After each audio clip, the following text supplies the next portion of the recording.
Hey, good morning, everybody. Thank you for being here. Good morning. Let's get our day started right. It is a beautiful Wednesday, October 9th, 2019. We made it. It's a Wednesday. And as usual, there's plenty to talk about, including the updates on the Joshua Brown story that so many people have been following. Here's a young brother that was a witness in the Amber Geiger case. And then, Friday, he ends up dead. And everybody's been running with speculation. If you're law enforcement, you cannot be hurt. You can't have hurt feelings about the mistrust that people have toward law enforcement, especially people of color, because you earned it. You earned that distrust over years and years of abuse of power, unarmed shootings. But here's the latest, right? Everybody's been waiting to see what the Dallas Police Department was going to come up with. And they came up with 3 suspects, all African Americans. And the latest story, if you missed it, is that Joshua Brown was caught up in a drug gang. Drug deal gone bad. It must have went real bad. You never know and tell, man. I mean, these things do happen. Sometimes people rob dope dealers. So you know what? What's better than an exchange of the dope for the money? I'll just take it all, right? Never can tell. Never can tell. Do you believe this story from the DPD? That's the Dallas Police Department. And I'm going to play for you the audio. It's really a video of what appears to be like the captain, or I'm not sure what his rank is, but it's a brother. And he was saying that my officers have completed an investigation. And hey, from what I understand, 2 have already been arrested. Do you believe that? Good morning to you. Good morning, good morning, good morning. Come on in. How many people trust that story? If you trust that story, raise your hand. I'd like to see. Today's show is brought to you by the First Ladies Health Fair coming up this Sunday. That's October the 13th. Free flu shots, free mammograms, free health screenings for adults and children here in Cincinnati. It's going to take place over 12 locations. And if you know someone who may have been talking about, hey, it's been a while, or I want to get another check. This is free. You go to your doctor, it costs you typically, right? This is free. You can also get vouchers for dental screenings at all locations. So this is the 5th year they've been doing it. The First Ladies for Health. It's going to be a 1-day health fair, again, in 12 locations throughout Hamilton County. Of course, I've been talking to you about it throughout the week, so I'm sure you're now well aware. But I want to remind you, it's coming up this Sunday. This Sunday, I'll talk more about it. Among the services that will be offered are screenings for HIV, which is on the rise here in Hamilton County. People have forgotten about it. You can get a free confidential HIV screening. If you're sexually active, you might want to take advantage of this. Diabetes, hypertension, breast and prostate cancer, vision, dental, brain health, and lung health. Did I mention that flu shots will be made available?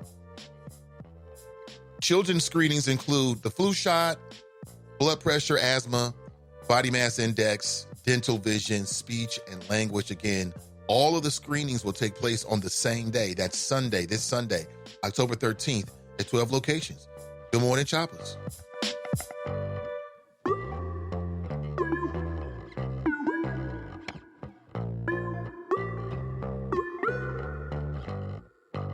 All right, let's get back into our topic here. What is your thoughts?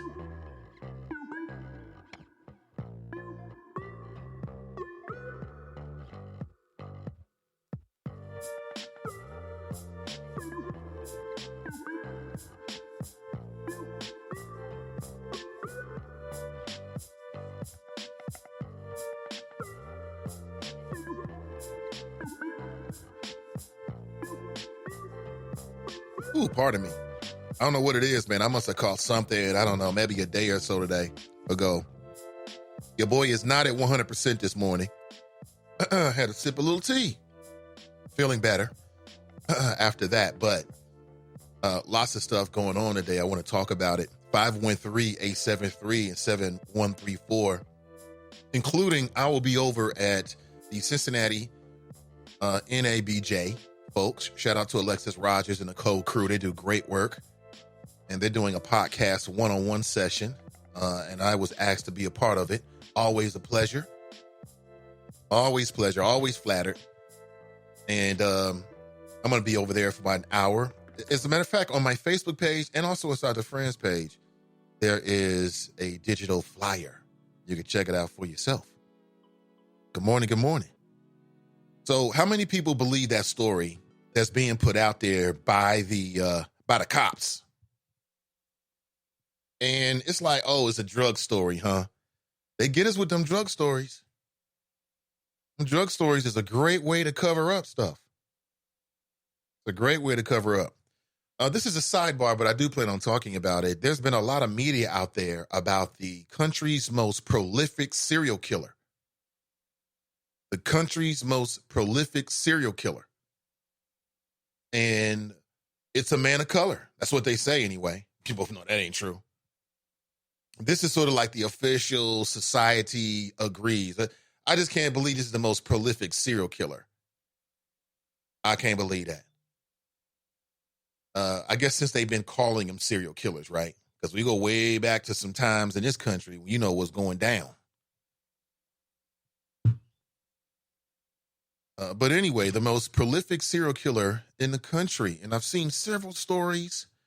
So I finally paid attention to it. And I thought, wow, this is amazing. I want to talk about this because the vast majority of his victims were guess who? And am I the only one who automatically believed? So apparently this man has been operating since the 70s, from the 70s to like the 90s. He was grabbing women, choking them up, shooting them up, stabbing them up, all kind of stuff, right? How was he able to get away with it? I've got a theory. I've got a theory based upon what I saw. So I definitely want to get your thoughts about that.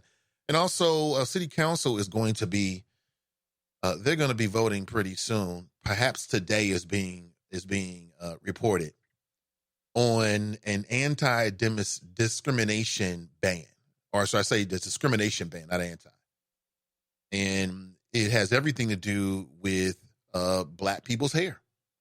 Black females hair. So I want to talk about that, get your thoughts about it, and get your opinion. You can share your opinion at 513-873-7134.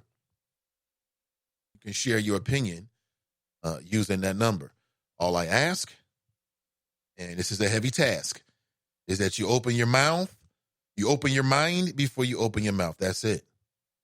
Shout out to Boutros, who Boutros and I are working on a brand new podcast, a reboot of the first show that I ever did in radio.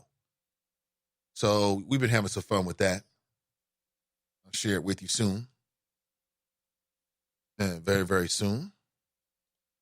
Back to this real quick. I want to remind you, screenings will take place on the same day. That's this Sunday, October 13th at 12 locations, the First Lady's Health Fair.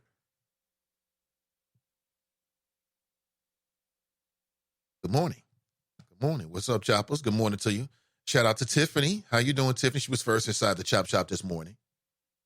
All right, what do I want to do now? Right now, what I want to do, okay, because I'm going to depart a little bit from the usual structure where we talk local for the entire hour. We might flip that. But right now, what I want to do is want to play for you this audio.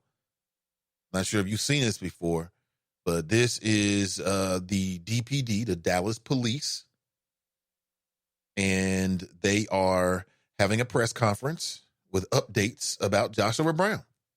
And what they're saying is it was a drug deal gone bad. Drug deal gone bad.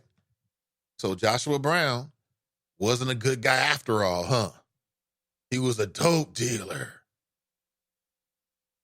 I mean, the only difference between, let's say Joshua Brown was a dope dealer just for the sake of the argument.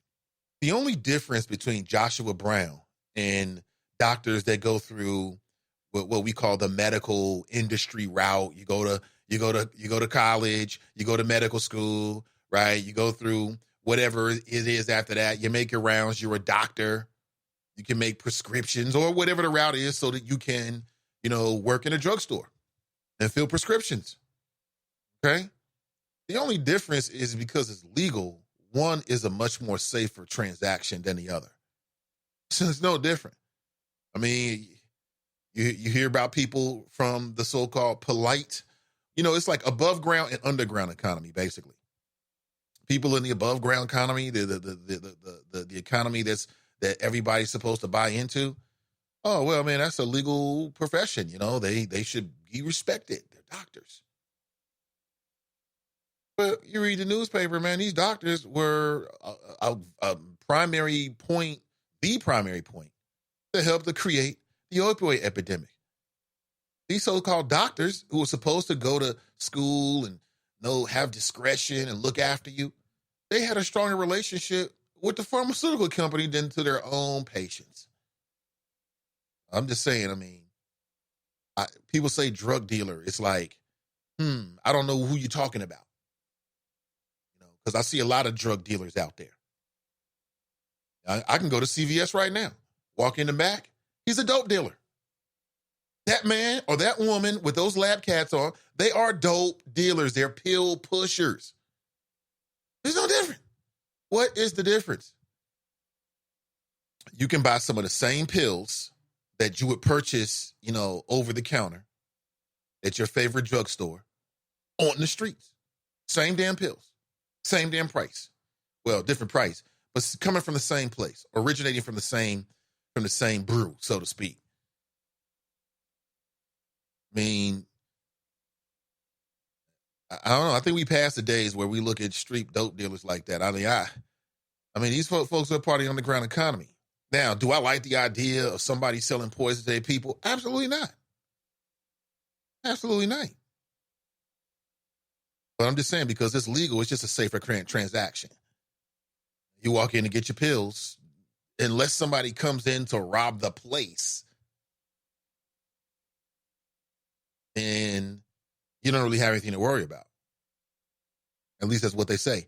But am I legitimizing some BS? Is there anything does anybody actually believe? And again, if you do, you do. I want your honest thoughts. I don't want to scare you away like, hey, they just like loading up one side of the question. Not that. But I'm just saying, it seems mighty suspicious. Everybody on my Facebook page is like, should we believe this? I mean, that's one of them. Good morning to you, Pamela. We got to come up with a nickname with Pamela, because Pamela swings for the fences. John better leave her alone. Ray writes, grand risings all. Good morning to you, Ray. Hey, Ray. CG Dubs in the house. She writes, good morning, Choppers.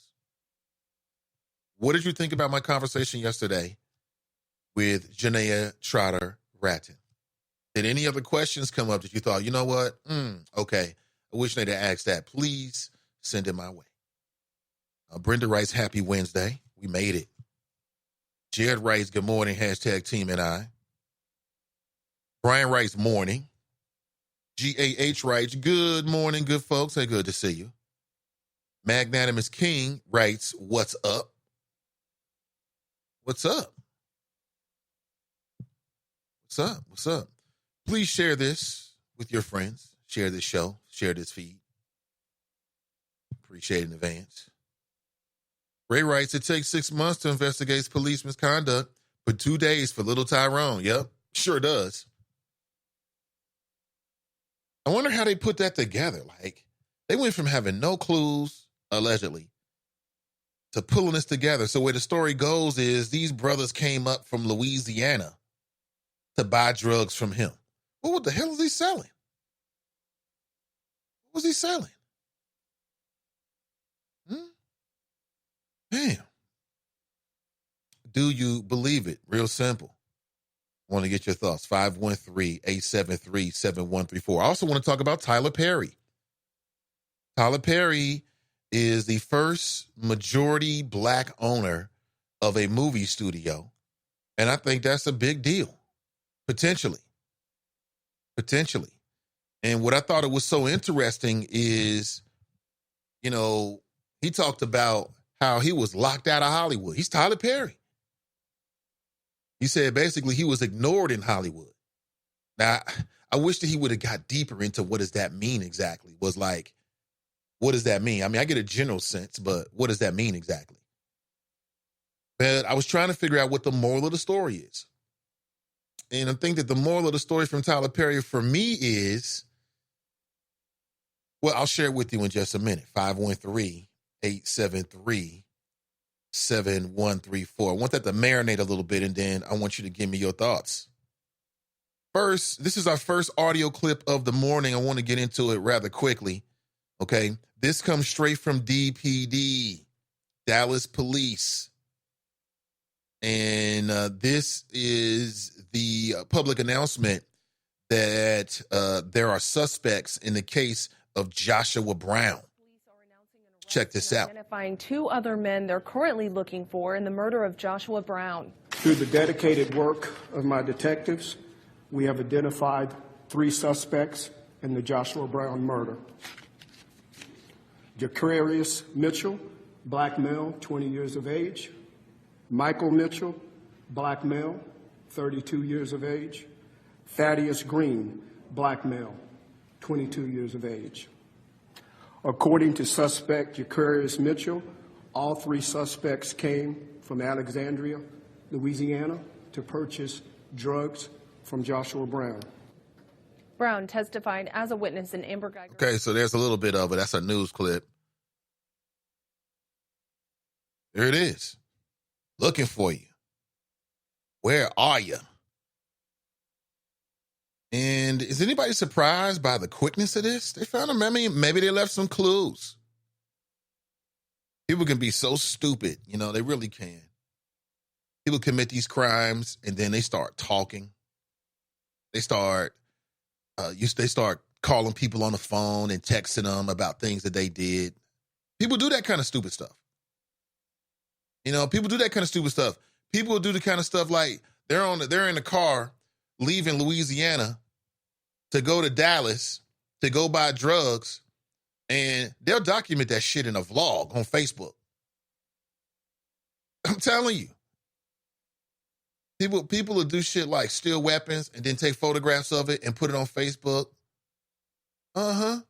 They get caught. So maybe these guys did something like that. Some old Gilligan type shit. Excuse my language. Tanika, my apologies. And they ended up getting themselves caught. That could have happened. I don't know.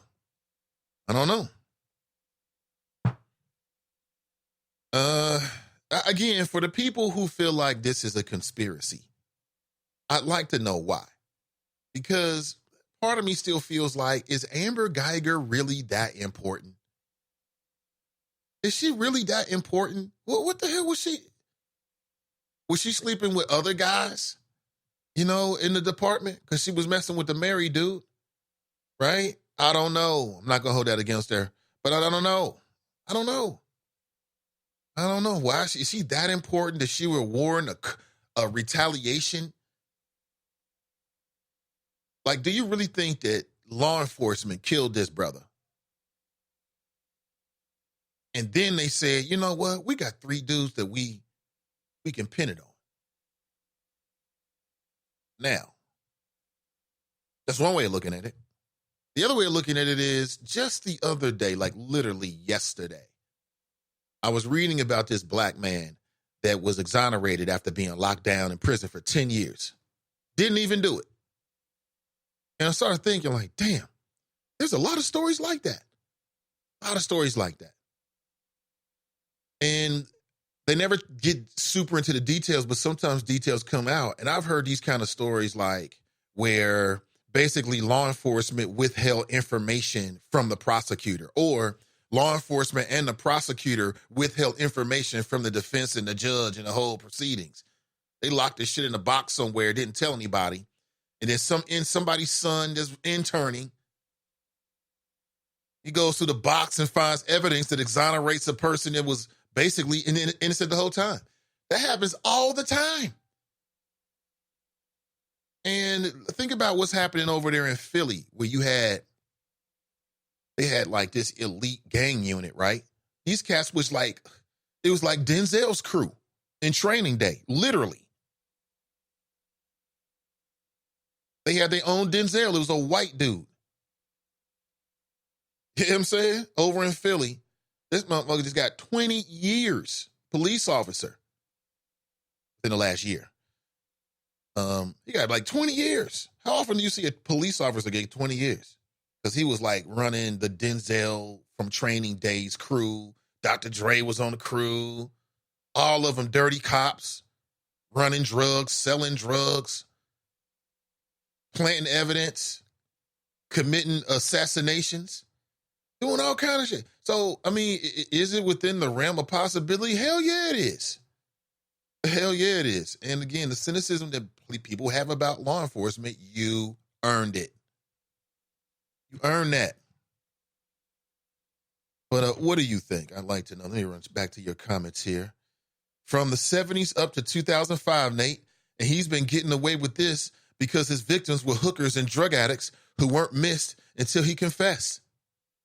He's talking about the most prolific serial killer, and that's what they're calling him anyway. I thought that Andrew Jackson should get a mention for the most prolific serial killer. I mean, just based on the Trail of Tears, right? But it's impolite to say those kind of things because he's on the $10 bill. Clue writes, I thought the Klan and the distinction of being the most prolific serial killer is right. Well, see, when they say most prolific serial killer, it comes with a lot of caveats. Like you can't look at slavery because that would skew things toward white people, right? Can't look at that. So when they say most prolific serial killer, they mean like the most politely talked about serial killer. That's what they really mean. If you mention Andrew Jackson's name, people are going to tune you out. So they don't do that. So I've got to do it. Living While Black writes, do Dallas PD solve all their homicides that quickly, ? And provide the timeline so quickly, ? I agree with you. You still don't know what happened to Tupac's killer, Biggie? Tupac, Biggie, anybody? They big time stars. But again, you never know. Maybe these guys left some clues. Maybe they left some clues.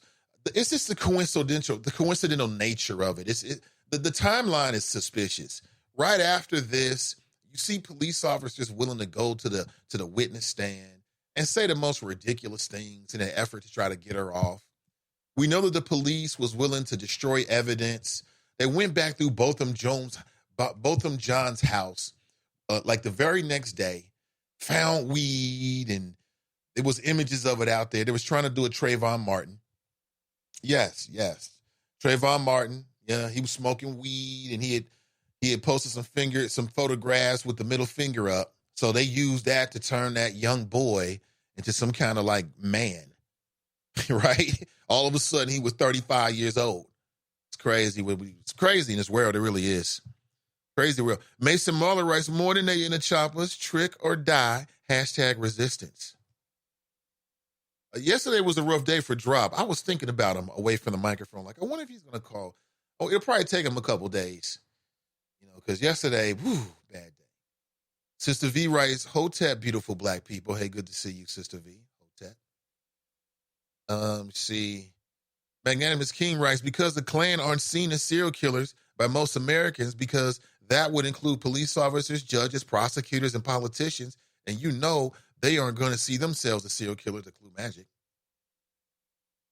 The most politely talked about serial killer allegedly is this brother, and apparently he's got total recall. And so he gets knocked on a couple of murders. I think he's spending like 3 life sentences for somebody he killed. And then he starts talking. And the investigators realize that, and they actually said this in the news piece, that he's got total recall, which means that he can give them very vivid and accurate descriptions of the women. And apparently he's an artist as well, because, they apparently he's killed like 93 women, 93 people. I don't know if they're all women. But what struck me is that the vast majority of them was all women of color, black. That's part of the reason why he was able to do that. He was doing it in neighborhoods where there's so much crime and drugs, and really people don't give a damn. outside of those communities, like the mainstream community. So, he's just grabbing sisters. Man, he started telling, I listened to some of he's telling stories about how, he was doing all kind of crazy stuff. He really was. There was one woman, he said he pulled in the one town looking for a victim. He said as soon, at a hotel, motel kind of thing. He said as soon as he did, a young white girl came out and asked him to give him a ride some long distance place. She had no idea it was a damn Venus flytrap. Had no idea. So yeah, he killed a couple white girls too, but primarily there was women of color. Got away with it completely. The only reason why he got caught is because he confessed. I guess he figured, shit, I might get some more chicken out of this, or, hey, maybe he had to change the heart or something and wanted to bring some closure to the family, or who knows? Who knows why? Maybe he's doing it because of his ego. I don't know, but I thought it was interesting. Fame writes, good morning. Let me back up here. Pamela writes, Tony, I don't either. Big cover-up. So y'all think it's a big cover-up, huh? Yeah, I understand. As I said earlier, I understand, but they're doing all of this for why? Is this so it's got to be bigger than Amber Geiger. It can't just be about her. It's got to be about something bigger than that. So let's say it's because, I don't know, it's an intimidation tactic. And they've got a black female police chief, right? You telling me the black female police chief is in on this, or she probably doesn't have any idea? Because why would you ever be a part of that and you're the police chief? So this would be like some rogue operation that was carried out by what? Dallas police? Federal police? Who exactly is going to pull something off like this off? And again, the damage had already been done. Is this going to intimidate people from not being a witness against Dallas police in the future? I don't know. Could be. Good morning. I'm currently in the morass with my investing. I'm coming out Sunday, not out of the closet. Okay. That's great, man. It's the ups and downs. It's the ups and downs. Anybody who's ever gambled before, it's the ups and downs. That's what makes it so sweet when you're up. So enjoy the experience, B. You'll be up soon. Magnanimous King writes, the black Dallas police PD officer who was speaking at the press conference, you can tell by his facial expressions that what he was saying was some BS. But he was buck broken and had to give that fake ass story so we would believe that ish since it's coming from a black officer. See, somebody then broke it all the way down. I thought about all those things too. I did. But I'm not sure.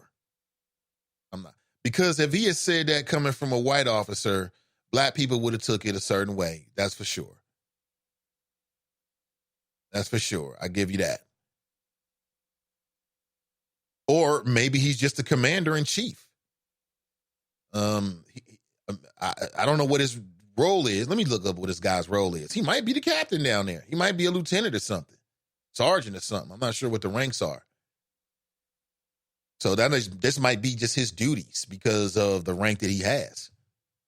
He didn't seem like a spokesperson. He seemed, because he kept saying my officers, da-da-da-da-da-da-da. And I get it. But there's a lot of skepticism. People don't want to hear that ish. They said it was a botched drug deal. How many brothers, people in general, do you think have been killed via a botched drug deal? And what the hell is that botched drug deal? Somebody didn't want to pay. Either they didn't want to pay or I don't know. My question is, was it a robbery? Some, XXX Tentacion type. They got the money because it was supposed to be coming to buy the drugs. He got the drugs. So they said, well, shit, we ain't really got no money. Excuse my language. But we would like the drugs. So they go up there and meet him and rob him. They go up there, meet him, and rob him. And they might have robbed him because that was the plan to rob him, to sort of like close that side of the whatever they was doing. It could have been they got into an argument. Maybe it was a struggle. He said, y'all gonna have to shoot me. And they realized in that moment that to get what they wanted, they was gonna have to shoot him, so they shot him. Could have been that. It could have been, and this hasn't come out, that maybe he had a weapon. He tried to rob them. That could have happened. I don't know. I'm just speculating here.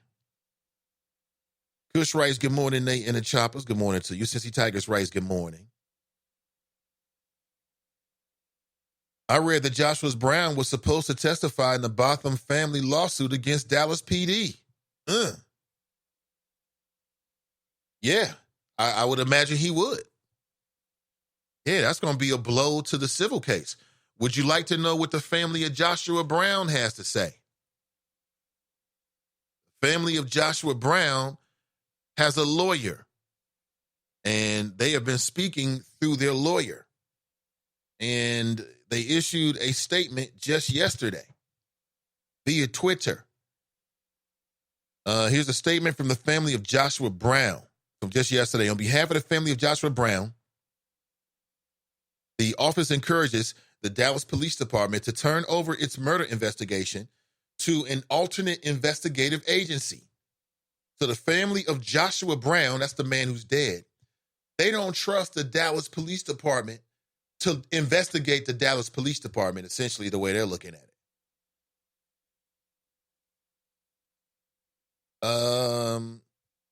This family and their representatives have consciously avoided speculating about law enforcement involvement in this tragedy.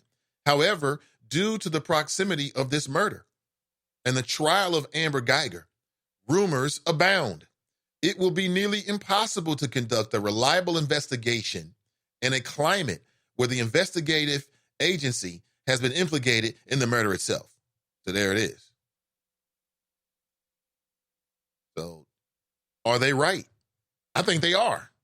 I think they should do it just because. Because, number one, what do you have to hide? And number two, if you really believe it, the Dallas police has nothing to do with it, then that's exactly what they're going to find. If you bring in, I don't know, the Texas Rangers or something like that, and the Texas Rangers comes in, and then they do an outside investigation, right?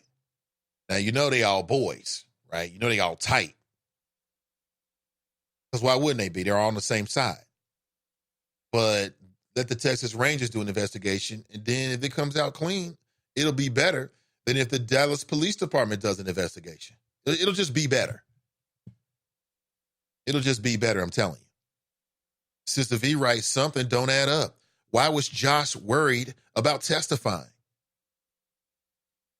Fame writes, those guys' families will be screaming frame from the rooftops. Social media is too big. There is no amount of money you could pay somebody to keep this kind of thing a secret. Dude got photos of him with racks to his ears, flossing. We don't know who dude crossed, but the timing is mad suspect. Saying seems to imply it's a possibility that it's a street thing. Could be. But my thing about that is, this is why I say it's some Gilligans. If it's a street thing, it's some Gilligans behind it. Because don't they watch the news? But it could have been one of them things where it was unavoidable. It could have been one of them things where they felt like it was unavoidable. It was him or me. And that means it's going to be him. Right, wrong, or whatever. That could have happened. I don't know what the exact scenario would have been, but I mean, it's possible. Tiffany's in the house. She writes, hi. Tony writes, off the topic, did anyone see the trailer for the Thomas Edison movie? A proven thief of black ideas and patents. Man, fuck Hollywood. Well, that goes back to me, to Tyler Perry. To me, the moral of Tyler Perry is start your own. Build your own. No, I think at the end of the day, we would all agree that Tyler Perry's a pretty creative guy. Whether you like the Medea character or not, he's had a bunch of different movies and different roles. And he does, as he says he tells African-American stories. That's what he does. As I understand it, he has a deal right now with BET to create content for him. He's working on a couple things. One is a show called Sisters. Wonder what that's all about. It's called Sisters. Sistas. GAH writes natural hair ordinance info via Chris Dalton. Click on this right here. Let me click on that and see what comes up. Here it is. I'm on Cincinnati City Council items. Ordinance submitted by Councilmember Seelbach from Paula Bogus Muthing, city solicitor. Natural hair types and natural hairstyles commonly associated with race. I don't know what the hell I'm reading. Let me see here. Employment discrimination prohibited for the purpose of prohibiting discrimination based on natural hair types and natural hairstyles historically and commonly associated with race, including but not limited to hair textures and protective hairstyles commonly associated with African Americans and their racial, ethnic, and cultural identities in order to create an inclusive, respectful, and open community. And how many people have a problem with that at their place of employment? I mean, I like the idea of it. I mean, why? I'm not sure how many people have been discriminated. I would imagine that it probably happened in this city. Most definitely, probably too. It is definitely happened. It's happened. It's probably happening right now. So maybe this will put an end to it. I like the idea. I'm down with it. Lynn is in the house. She writes, Ray, I came back to find you. Great event. My apologies. I had to take that call. Oh, okay, I think they met at an event. Okay. See, Drop must be. Oh, yeah, Drop. Our good buddy Drop is here. See, great. Bunky's in the house. Good to see you. Kush writes, what about the young sister who called Amber on Camber? She's catching hell also, right? Hold on, let me see. Let me pull that up real quick. Here it is. City Council to vote on natural hair discrimination ban.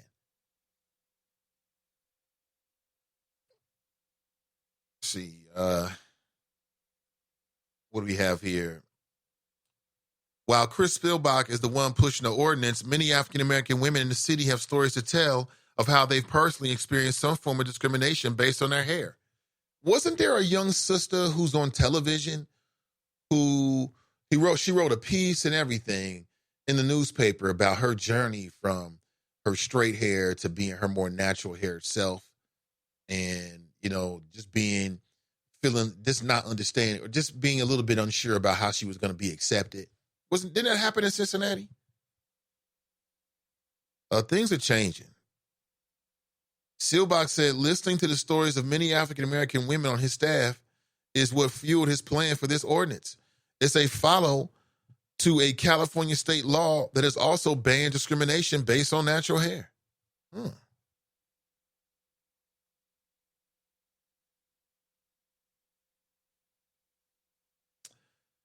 The message is clear. This is from Chris Seelbach. Our city has changed. Our city is changing. It's almost 50% African-American. We value our differences. Not only respect our differences, we value all of the differences that people bring to our city and its successes.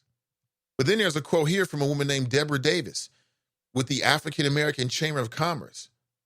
The ordinance is a bit disappointing. Quote, what's sad to me is that we have to have an ordinance to say that it's acceptable for us to wear our hair in our natural state, she said. Davis says she hopes the ordinance brings positive change to Cincinnati, but when it comes to hair, people need to understand what it represents. The ordinance moved forward Tuesday by committee, and it'll go before the entire council today for a vote. Do you agree with Deborah Davis with the African American Chamber of Commerce that why should we have an ordinance? I get her. She's right about that. It's like, why do we need a lot of things that ultimately serve a purpose. Sharp is in the house. He writes, good morning, Nate and the Choppers. Hey, listen, I want to remind you, we have a CCW opportunity coming up this Sunday. We'll be doing a class with the folks from Ride or Die. And the location is out on Mack Road in Fairfield, Ohio. We're going to meet up at 8:15 a.m. And we're going to get certified for CCW. Now, it's an 8-hour mandatory to get the CCW license. And the way I understand it is it's half and half. 4 is more of a classroom instruction. The other 4 is out on the range. If you'd like to come, we still have spots available. The total cost would be $90. That all goes to Ride or Die. And if you want to put down like half of it, which is $45, to hold your spot between now and Sunday, then please feel free to do so. You can hit me up on PayPal, and I'll transfer the funds to them. The Nathan Ivy Show, also on Cash App, The Nathan Ivy Show. That's this Sunday. If you have a firearm that you like to bring it. Yeah, no problem with that. Bring your own firearm.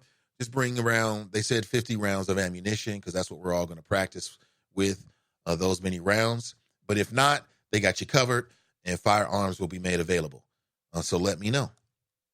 Let me see here. Okay, a couple things going on. Got a break coming up in like 9 minutes at the top of the hour, 9 a.m. We'll break for a moment, and then we'll come back and talk about the day's topics. But for now, let me go through a little bit of your chat here. Brian writes, too coincidental. Too coincidental, huh? You talking about the death of Joshua Brown. Too coincidental. Okay. That seems to be the general consensus. Clue writes, right, Bunky, they could have found 80 pounds of weed between Louisiana and Dallas. Yeah, I thought that. So it was marijuana? This was a marijuana drug bust gone by? Bad? I mean, that's kind of thirsty. I mean, yeah, you can make money selling marijuana. You know, people doing it right now. But damn, you shooting people over it? I guess so. It is possible. Pam writes, good morning, all.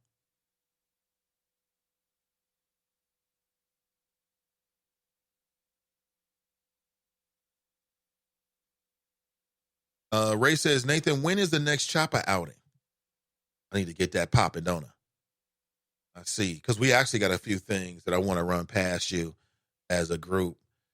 Jesse writes, Kirsten Swiley. I've met her before. And I don't know. She seems like a good person. TNT writes, good morning. We didn't have a deep conversation or anything. I was just in passing. Cincy Tigers writes, definitely notice a difference in the way people dealt with me when I went natural. People find you less credible, professional, and attractive in the workplace. This is true of black men and women as well as white people. You are so funny. That is hilarious right there. And you've already earned the first ABs this morning, Cincy Tigers. What the hell? Where you learn that at? That's just something you just got to know, huh? Where are my ABs here? Here we go. Hilarious. Really? See, I'm the opposite. I love a woman with a natural. Like I told you, I'm very proud of the fact that I was able to convince the wifey to go natural. It ain't good for you. Then she convinced her mother and her sister, my sister-in-law, my mother-in-law. They're all natural now. I love it. There's nothing better. What's better? There's nothing better than a natural woman. I don't know. I mean, things are different now. Like, you see it everywhere. There was a time, and to me, it just seems, what do I like about it? It just seems like a woman is comfortable in herself, comfortable in her skin color, in her ethnicity, and just don't care what other people think. You know? I wouldn't think anything differently other than I might like it actually. I might think more, actually. That's just me. What workplace has a problem with natural hair? The hell? See, that's why we city council's coming in to save the day. That is why. Black women have been the most judgmental. I found that interesting. Really? Black women the most judgmental? I find it interesting as well. And you know what it is? I'm going to tell you what it is. The reason it is because you're making them look at themselves. They know they should be natural too. And some people are like that. Some people are like that. Like when they're dealing with some inner demons, some people will throw that ish right back on the people around them, at least the ones that allow them to do that kind of stuff. They call it projecting. People do that all the time. They do it all the time. You know what to look for, you can pick it up. Cam writes, good morning, Shalom, Nathan, and the Chop Shop. Cincy Tigers writes, definitely takes confidence to be natural. I think so, because you got this whole world out here trying to convince you got to look like Barbie Benton, whoever the hell that is, or you got to look like, I don't know what the hell, one of the Kardashians, maybe? Britney Spears, something like that. I don't know who the white women of the moment are. That's why I struggle with that. Blue Magic writes, a paid informant for the DPD, which is supposed to then investigate the DPD. Make it make sense, drip. Oh, dear Lord, it's going bad for Drop. Pat writes, good morning. Nathan got the wifey to go natural. Yeah, this fantasy file is full of weaves. Pay attention. How do you know what my fantasy file is full of? You have no idea, Broadway Flo. You don't have access to those files. Please stop. Just come in here and say good morning. That's all you gotta do, bro. Damn. Blue Magic writes, CG Dub writes, big up to all the naturals, but I need my creamy crack. It's a must-have. I know my hair. Okay, do your thing. Do your thing. Ray Cincy Tigers writes, an older lady at my job offered to give me a makeover, LOL. Really? Older black woman did that? See, that's what's wrong with Cincinnati right there. That is what's wrong with Cincinnati right there. That's what's wrong with it. See, wanted me to wear wigs. That's hilarious. Pan writes, locks is a whole different category of natural, it seems. Locked this time for over a year. I love the locks. Everyone loves the locks. White people love the locks. Now, speaking of the hip-hop group, obviously, Fame will love that. What is wrong with Broadway? Coming in here all rah, man. Just sit down. Do that, please. Here all rah. We don't need all of that. Trying to make points about my fantasy file. Worry about your own damn fantasy file. Man. You know, I just want to prepare people. When it comes to Joshua Brown, I just think people should be prepared that what's being reported could be actually true. I know that takes a leap of logic. I know that takes faith or whatever. But you never can tell. You never can tell. He's got that Dragon Ball Z t-shirt on. You selling dope in a Dragon Ball Z t-shirt? What? He was probably selling dope all through the trial. Selling dope at night and then testifying during the day. You know what I'm saying? Why would you kill a man who was just on national television? That's number one. So that tells you maybe it was like a crime of passion. Like they didn't go to kill him. Because are there some thirsty, dusty-ass nigwas out there willing to kill you over $1,000, $1,500 or something like that? Sure. They figure they hit a lick with you, and then they be back on the straight road again. I don't know. I read that, this is a little sidebar here. I'm going to talk about two things in the media. I read that one of my favorite personalities that was on ESPN. It was only really reason why I used to watch ESPN like that was because of Jamel Hill and Michael Smith. I remember when they was doing separate shows and they started doing their own show and then it went to his and hers. I thought they brought a cultural awareness and a certain intelligence that you just don't normally see in sports. Usually it's some jock paired up with a straight man. Talking about 3rd and 3 and all this kind of stuff. But they just brought a different flavor to it. But I read last week that he's now left ESPN because ESPN played him. They worked themselves up to a position, and then, I guess their politics rubbed the people that make the decisions at ESPN the wrong way. Which is yet another example of me going back to Tyler Perry. And the story I get from Tyler Perry, the moral is start your own thing. And that way, you don't have to worry about what somebody else thinks. It only matters what you think. And then there's Stephen A. Smith. So apparently Stephen A. Smith was starting into some type of political rant. And he was going to give his take on the Israeli-Palestinian conflict. Uh-oh. Whoa, stop right there. He didn't get the memo. There's a couple things that you can't talk about, okay, on those national platforms, ESPNs, anything like that. And that's the Israeli-Palestinian conflict. Nothing will get your ass fired quicker than to start giving your thoughts about the Israeli-Palestinian conflict. I've seen it over and over again. Over and over again. You can say a lot of stuff. That N-word will get you cut. Saying something ignorant about history as it relates to certain races will get you cut. And giving your thoughts about the Israeli-Palestinian conflict, ESPN will cut Stephen A. Smith so fast for that. You better learn. We gonna learn you today, boy.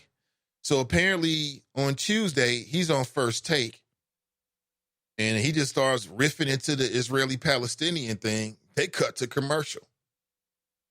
That's the first step. That's the first step. Because when they cut to commercial, that precedes a conversation with Stephen. Because two ways it's going to happen. Either they're going to come over to him and say, hey, Stephen, such and such like to talk to you up in the boardroom. There's a long elevator up to the boardroom, and they sit him down and explain to him why they cut him. Or he's going to be outraged as a personality that he got cut, and he's going to say something about it, which leads in the same way. He's going to take the long elevator up to the boardroom.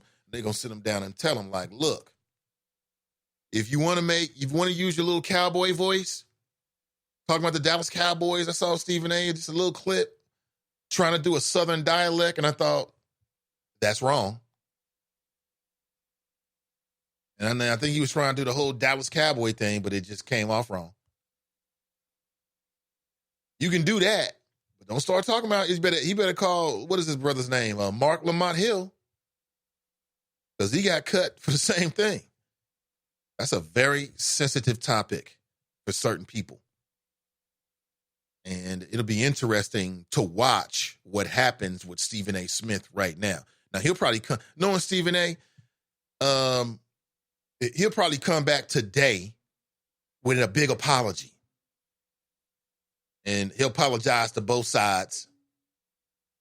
And he'll make sure the Israelis understand that he apologizes.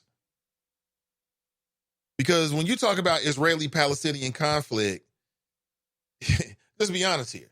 It ain't the Palestinians that you got to worry about. That's not going to get your job taken from you. Be real here. Yeah. Cannot say what you want to say when you work for somebody else, even if you're Stephen A. Smith, because he worked for somebody else. And as popular as Stephen A. Smith is, ESPN will go on without him. They put another personality there. The people that like ESPN products are going to keep going there. Now, Stephen A. Smith might start his own thing and they follow him too, but they're going to still go to their regular watering hole, right? If you want that kind of entertainment. So what does Stephen A. Smith say? So they're talking, right? Stephen A. Smith says, quote, "Before we close, I would remind you that throughout this world, one of the things that exists is the Israeli-Palestinian conflict. I don't see folks outside the Jewish community talking about that too often." So Molly Curum, who is his female co-host, there's 3 people on the show, and she knew it was up from day one. And she says, let's cut to a commercial break. Plus, she's got that little communicator in her ear so the producers can talk directly to her. That quickly. Now, there are producers behind that whole show monitoring every word that's said. And part of their job is to go to cut to commercial. That's part of their job. You know what I'm saying? Same thing happens in radio. Same thing happens in radio. Ownership says, well, listen, we rather you don't talk about this. And the word goes down. And you have to make a decision in that moment as to what's important to you. Is it more important for you to talk about whatever they said they didn't want you to talk about? Or is it more important for you to keep your job? Yeah. It goes down like that. Big time star like Stephen A. Smith, he is like the face of the ESPN. But ESPN, this goes back to Jemele Hill as well, who got in trouble because she was talking about politics. And apparently, ESPN, they put out a word to all the employees and on-air people to not talk about politics. Only the politics as it relates to the sport that you're talking about here, right? So it's quite interesting. It really is. But what I'll say to ESPN, it's going to be interesting. Watch Stephen A. Smith for folks who got time for this. This could be the beginning of the end. That's how it starts right there. She was like, let's take a commercial break. And then she added, sometimes, obviously, our moral compass trumps business interests. Molly Curum is a multimillionaire. That young woman on that show is making, I think she's making like $5 million a year to do that. She's getting $5 million a year to sit on TV and talk about sports, to go to the best parties, to get to know all the players, hang out at the ESPYs. Do you think that she wants to lose that because Stephen A. talking about the Israelis? Hell no. You better shut the hell up. They got a good gig going there. She's married to Jalen Rose. How do I know this? Because he was on a podcast talking about it. He said, we rich. Me and my wife. Life is good. You know, we get millions of dollars to be, this is what he said. We get millions of dollars to talk about sports, to hang out with athletes, to go to parties, to look good. We love it. He was on a podcast talking about if he was upset with LeVar Ball and what he said to his wife on the show, which people took out of context. He said, hell no, we rich. What's to be mad about? We talk sports all day. And then you got Stephen A. talking about some damn Israeli Palestinians. This is a sports show. Stay on script. Stay on script, Stephen A. Stephen A. gonna blow the bag. Talking about, and why the hell is he talking about this? I get it. I'm glad he's got, as she said, a moral compass. But that could be bad. That could be real bad. Never know. For folks who give a damn about that kind of stuff, you may or may not. I want to play a clip for you, which I'm sure you may have already heard, but I want to break it down. And it has everything to do with Tyler Perry. I'm happy for Tyler. I don't like every character. I like that Medea character. It's just so crazy because, like I said a few days ago, I mean, there's a lot of people in the black community that hate that Medea character. You hate it. It is a stereotype. Men dressing up like women, the whole 9 yards, right? But that's how he got the capital to be the first majority African-American who owns his own movie theater.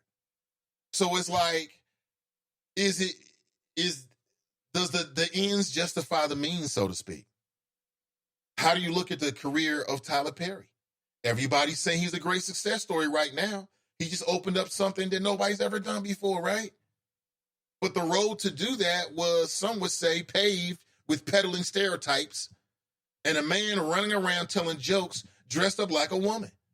And it worked. So how do you view this? Love to get your thoughts. 513-873-7134. Morning to you, the Nathan Ivey Show, home of intelligent black people. So, Stephen A. Better watch it. Better watch all that.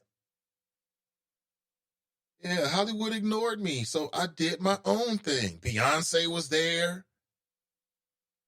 Halle Berry was there. Oprah was there. I mean, that's a hell of a lineup right there. That's a hell of a lineup. But what do you think? 513-873-7134. I want to take a break. We'll come right back. Don't go anywhere. We'll chop it up. Nathan Ivey with you. Have an excellent day. Have an excellent Wednesday, everybody. We'll be back in just a couple of minutes.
Okay, that wasn't too long, was it? Yeah, good morning, everybody. Welcome back. Who killed Joshua Brown? And what do you think about the natural hair discrimination ban that it looks like is going to be voted upon in just a few hours later on today by City Council? Let me get your thoughts. 513-873-7134.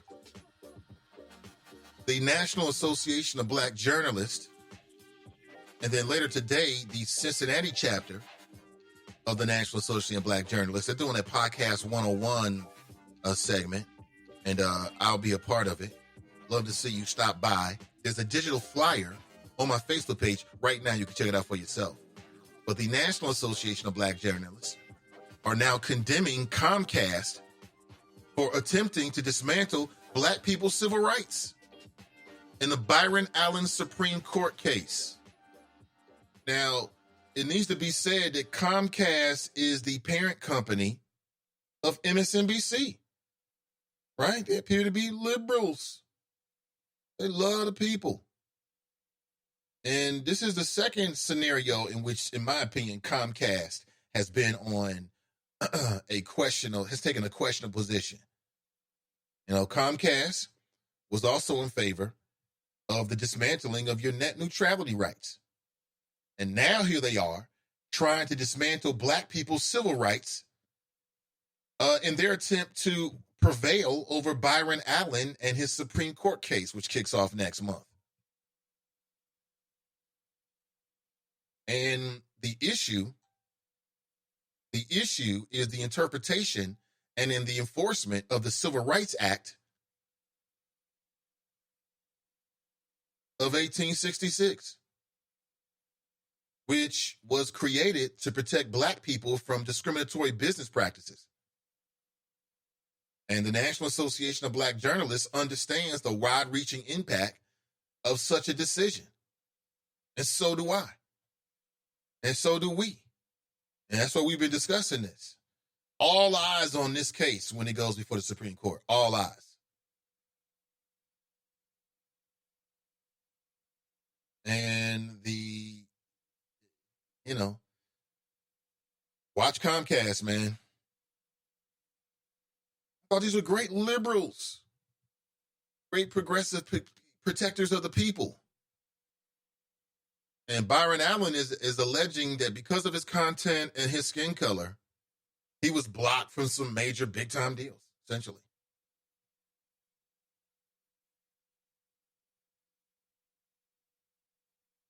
Even if the motive of the Comcast filing is isolated to defend itself in one court case, the profound and widespread lasting impact will be devastating to minority entrepreneurs and aspiring entrepreneurs.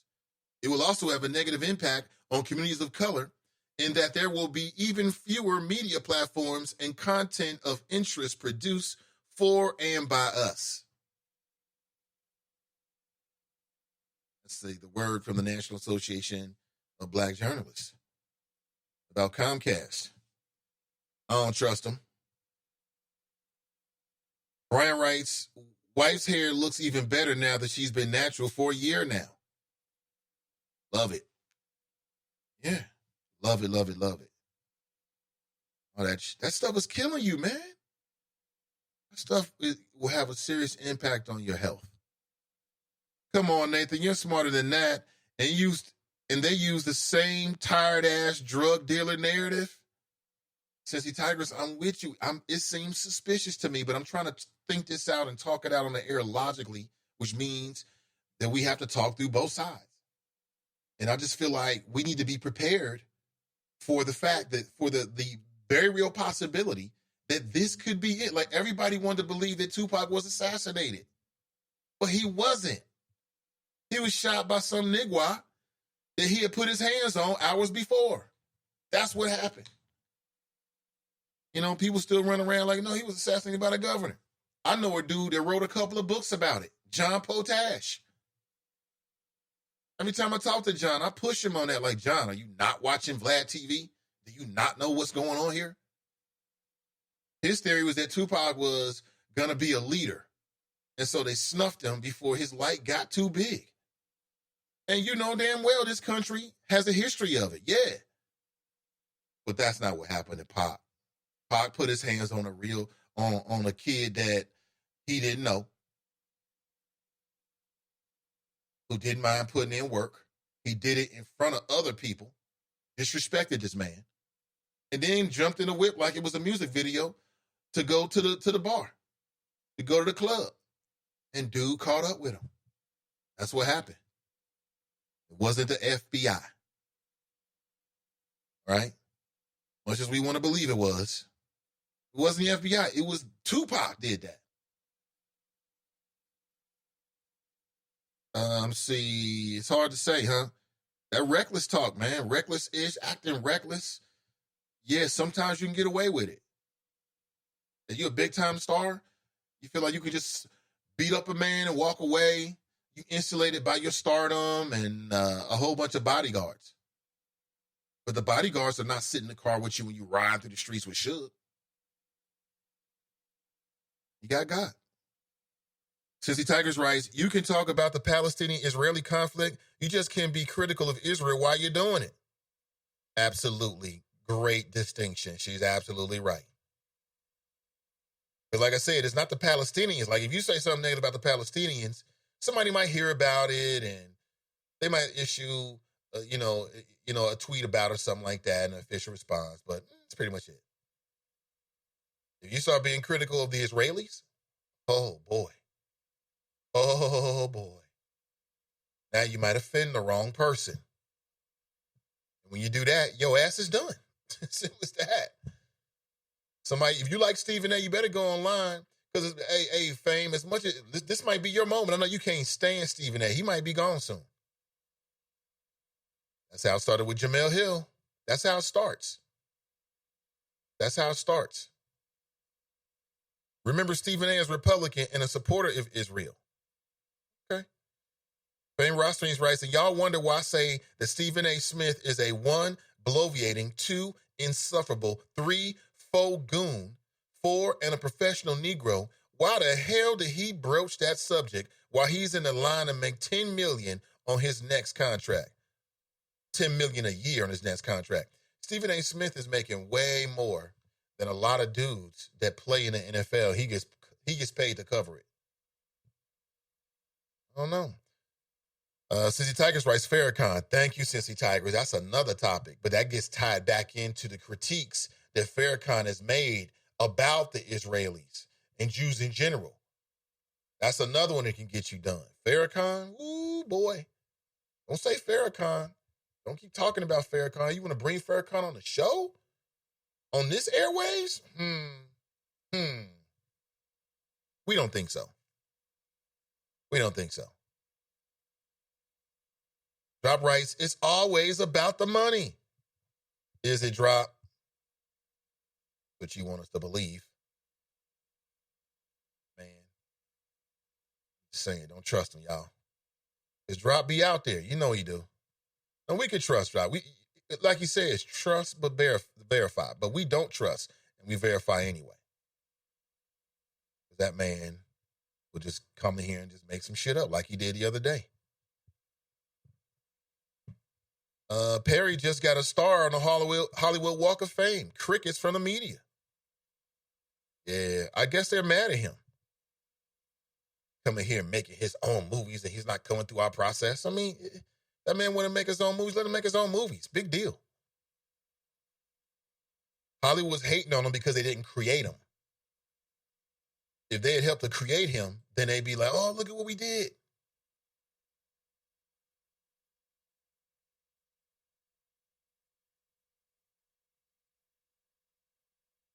That's what it is. And you never hear about Tyler Perry, like, directing any big-time movies that he's not already, like, producing for himself. Tyler Perry did what people say you should do. He became the hero of his own story. Real simple. Let's go to the phones. Good morning. Welcome to the show.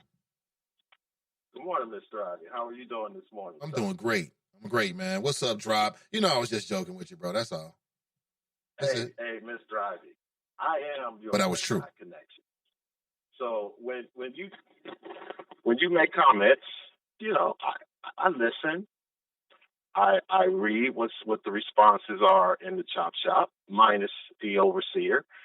And Mr. Ivy, at this point, Mr. Overseer is about the only one that commented on what I said.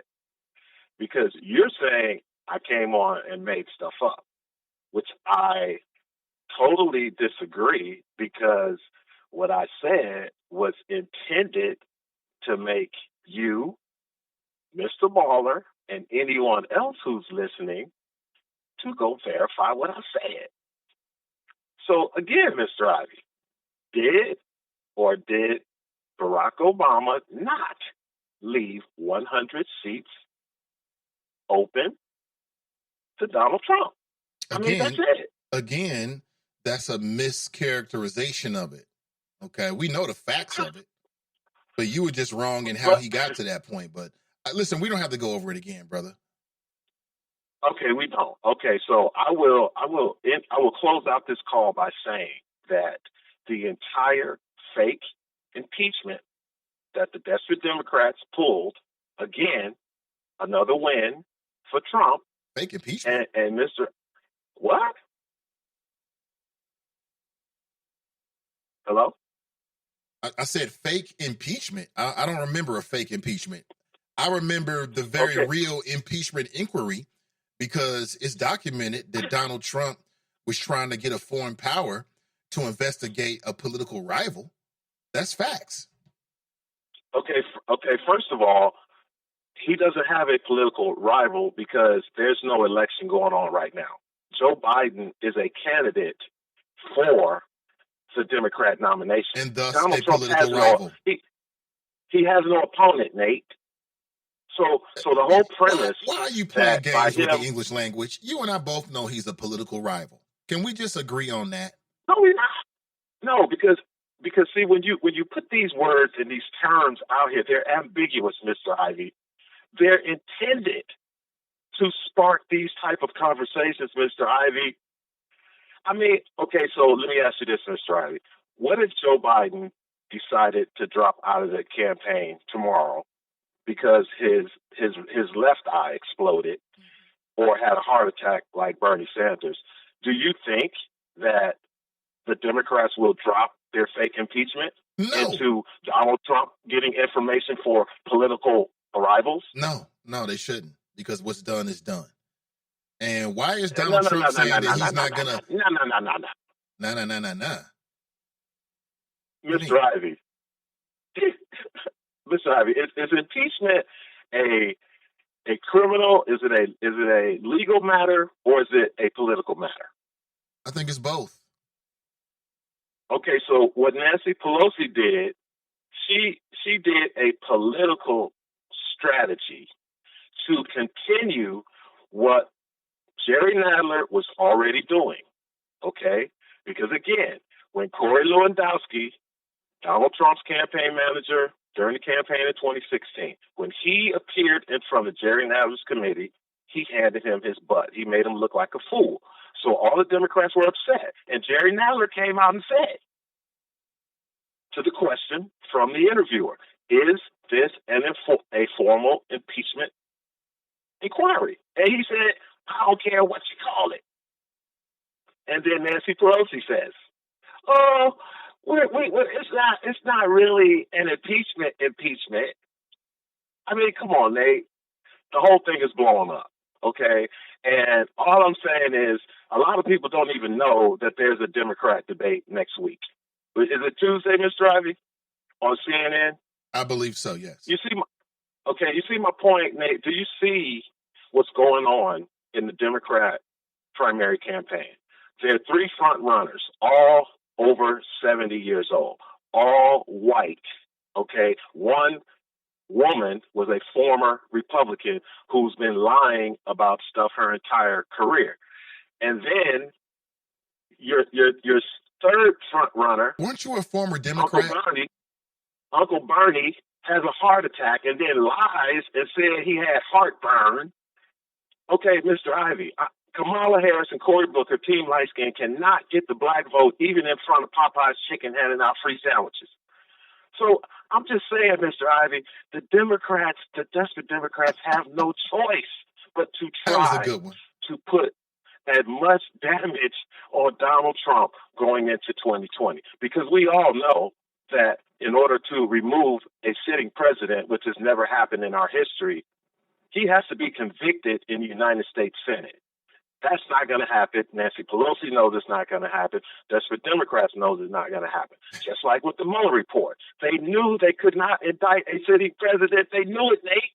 It was intended to put these violations of his power to the House of Representatives, Nancy Pelosi, to start an impeachment. Well, but she never did. At least we can agree on one thing. Yes, sir. Because you just talked about the political part of it. Because my answer was it's both political and legal. You just very eloquently told us the political side from the Democrats, and I agree. Part of this is politically motivated. But then there's the legal side. Because as you just said, the president overstepped his powers. And when you do that as a president, this is the legal process called impeachment that you open yourself up to. Just like with the Mueller report. When you start colluding with the Russians and have very suspicious kind of interactions and you lie about the interactions, that's going to draw attention to law enforcement. So again, I mean, these are self-inflicted wounds by Donald Trump. And he's going to have to deal with whatever happens because of the political cost. It is what it is. Stop whining. Yes, but Do better. okay, okay, Mr. Ivy. All right, okay. Can I ask you a question, sir? Before I hang up, can I ask you a question? Of course. And you could give me the answer after I hang up. Do you think that the way the Democratic Party's primary process is going up to this point, do you think that they're gaining momentum from 2018, or do you think they're losing momentum from 2018? And if you say that they're losing momentum, how much do you think that social media has played a part in that? Now, And who? Mr. The Democrats Ivy, in general? yes, Like, when you say momentum, you're talking about like people really getting behind what the Democrats are doing and following it and things like that. I mean, is that what you mean? yes, because the Democrats they always go back to 2018 as a barometer to show that their party is highly motivated, fired up and ready to go. But I mean, I'm asking you, do you think that they've lost some of that momentum from 2018? And do you think that the current field in the Democrat primary, who will be on display again next week, and we'll find out, do you think that it's going to change with Bernie, Elizabeth, and Sleepy Joe as the main three? Because right now, Nate, there's really nobody else in fourth, fifth, or sixth that's going to even catch any of those top three, unless something happens with Bernie Sanders. So I just wanted to ask you, as a powerful and influential member of the media. What's your take on it? What's your take? My take is that, again, they had the momentum, Nate. They really had it, but I think Nancy Pelosi messed it up, because I really think she should have listened to the squad and the other members of her caucus and immediately started even if she would have just started the so-called fake impeachment right after the Mueller report bombed and right after Robert Mueller appeared in front of Congress and the rest of the country and the world, when he really now you think that would have been good timing. So right after this big nothing burger that the Mueller reporter ended up being for a lot of people who couldn't read between the line and connect the dots. Now, if you could read between the lines and connect the dots, Trump is dirty and guilty of everything. Right. And the only reason why he's not, being charged is because he's president, and that's some old BS policy kind of stuff right there. That's just an agreement between the Democrats and Republicans. But in my opinion, yes. But yes, so you think right after that big, embarrassing moment, they should have started another investigation on the heels of that? You think that would have made sense? Yes, because Robert Mueller basically said it in front of everyone. Because you got to remember, Nate, the Democrats were really upset when Attorney General Barr made that announcement about the findings in the Mueller report. You remember how upset the Democrats were that they didn't like the fact that the Democrats did not have an opportunity to spin it before Barr spun it. So again, Mr. Ivy, he sat in front of everyone, Robert Mueller, and said, this is an issue for Congress to resolve because we cannot indict a sitting president. So they knew this from the beginning, Nate. But see, again, they were dealing with a person like Donald Trump, who you said that he thrives in this type of environment. So they thought that he would have resigned by now with the pressure from other Republicans and pressure from the people who elected him. But it didn't happen. And now, Nate, I think they've lost all of their momentum coming out of after that Mueller report and then Mueller testifying. So again, Nate, it's just and all I'm saying, Nate, is the Democrats are just making it easier for Trump to get reelected. They're not making it harder.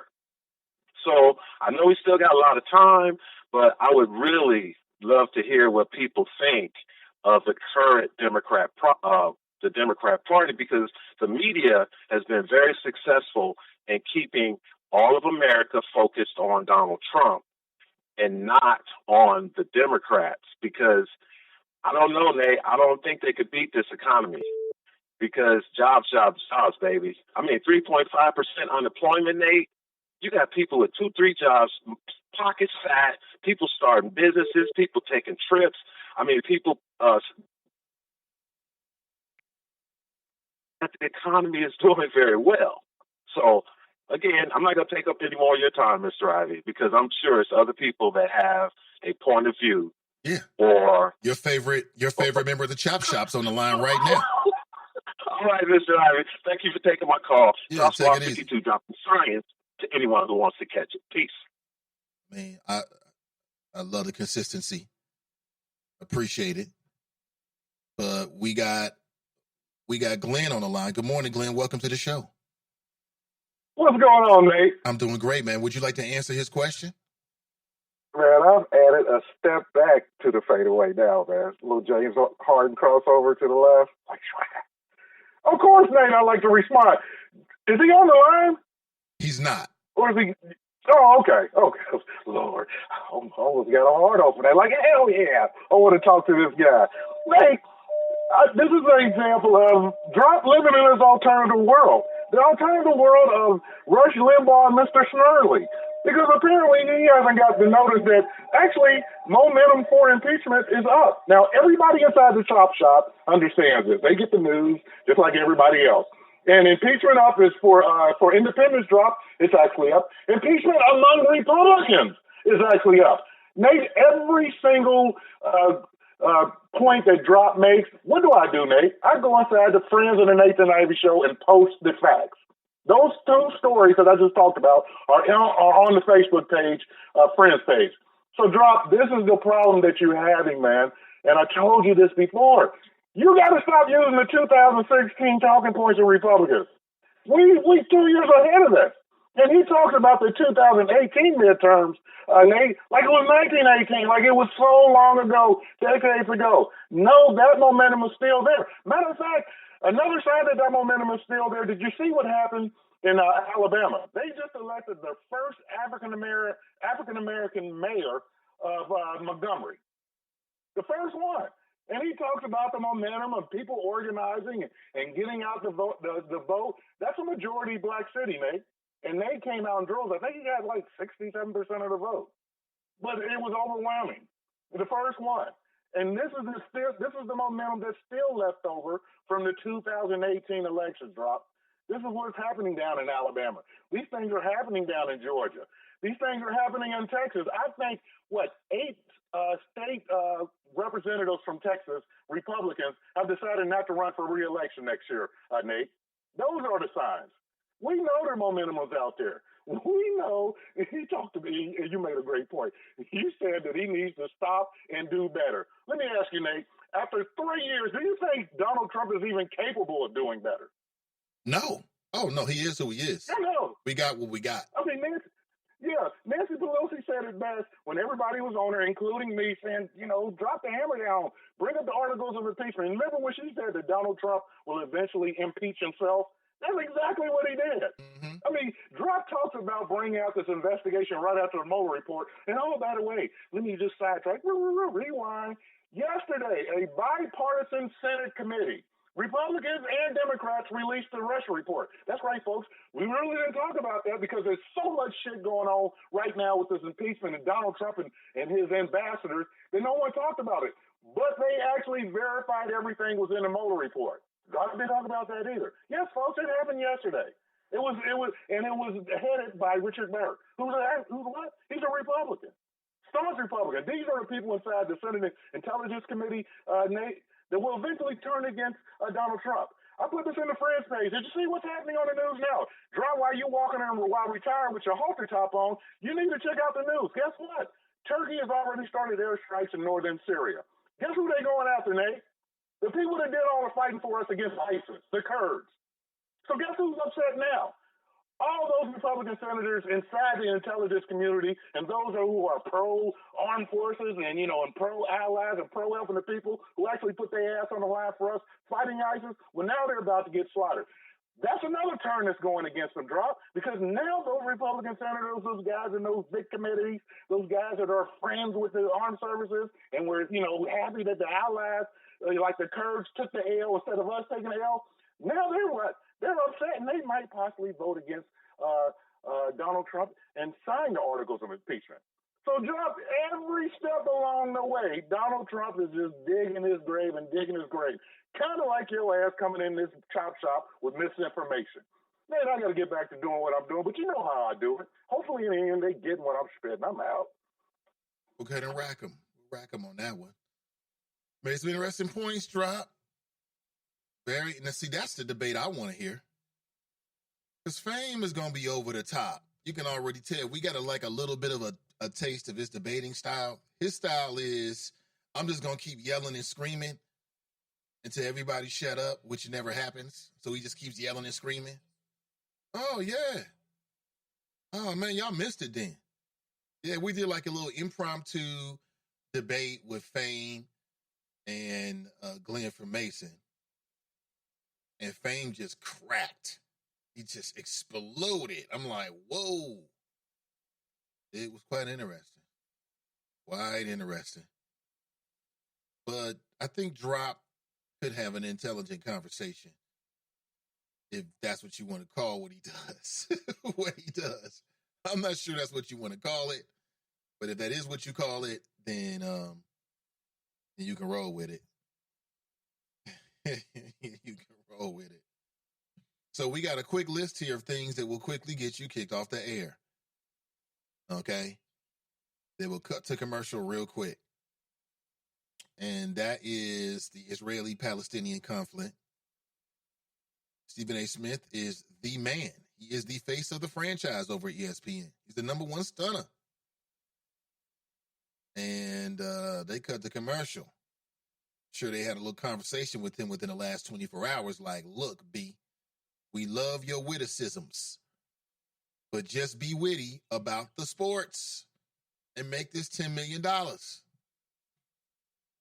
Right? That's what we need you to do.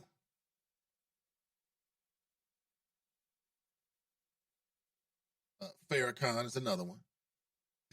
That'll get you cut real quick. For very similar reasons, actually. Sad to say. Sad to say. Oh, man. All right.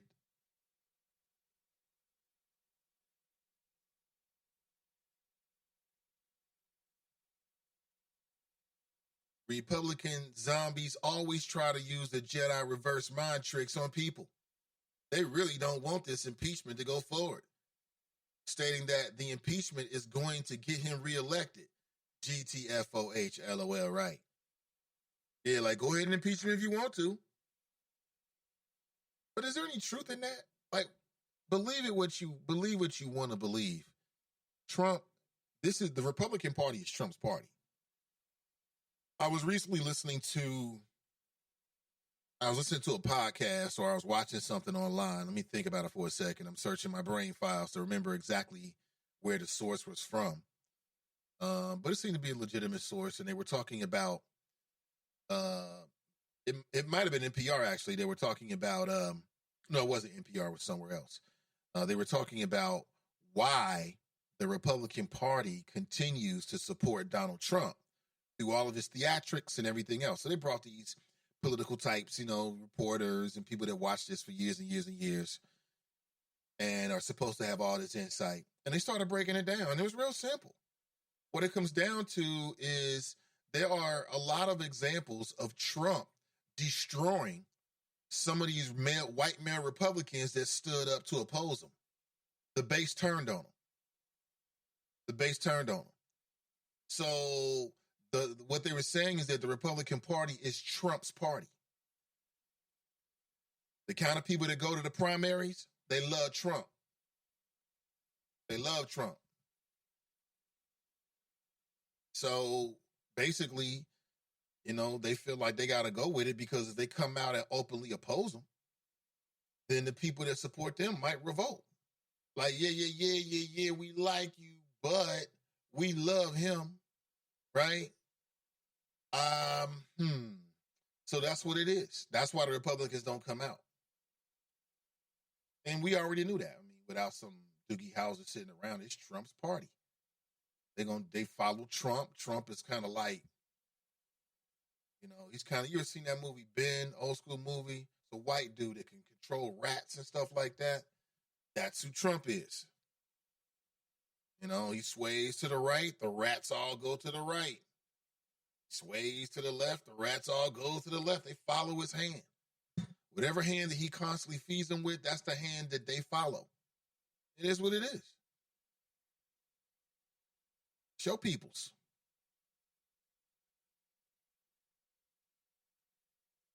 Investigate what dropped. The whistleblower complaint came out 2 weeks ago. Stop smoking while retired.